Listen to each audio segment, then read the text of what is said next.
Hi everyone, it's Kirk here again and talking this month in August about surviving and thriving.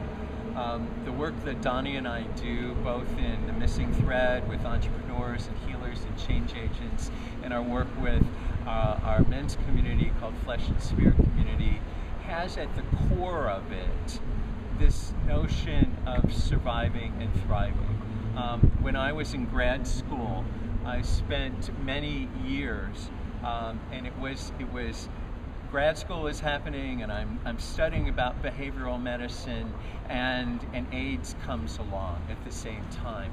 And with that intersection, I spent a lot of time doing everything I could to understand what goes into someone surviving and thriving. What makes someone beat the odds where some people get sick or die or have a lesser quality of life, while other people seem to move through the challenge that they face, the pain that they face, the disease that they face.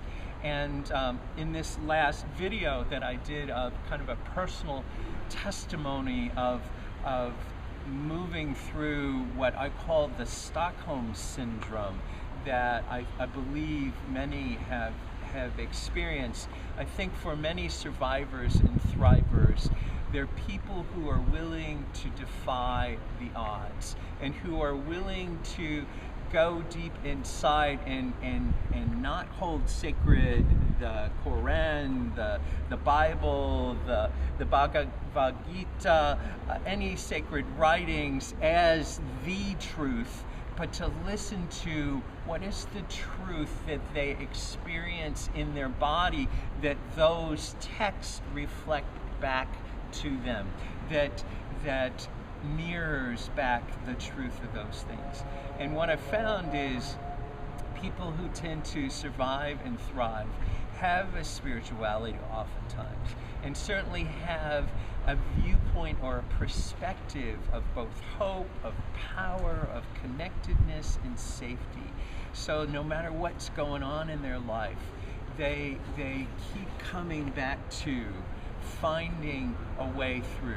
One of the characteristics of someone surviving and thriving is knowing that they've actually gone through an experience, a difficult experience in the past.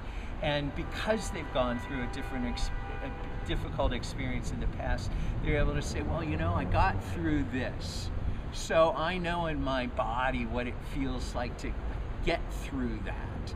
Now I can get through this.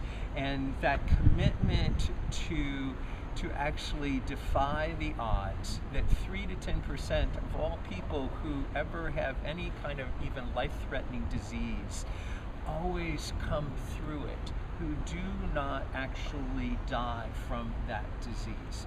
So in this conversation, which has been all about surviving and thriving, I'm asking you to think about, how are you a survivor and how are you a thriver?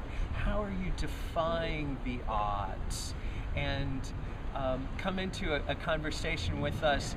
Let us know some of the characteristics that you see that are true for you about your path and your journey that have made you the survivor and thriver that you are.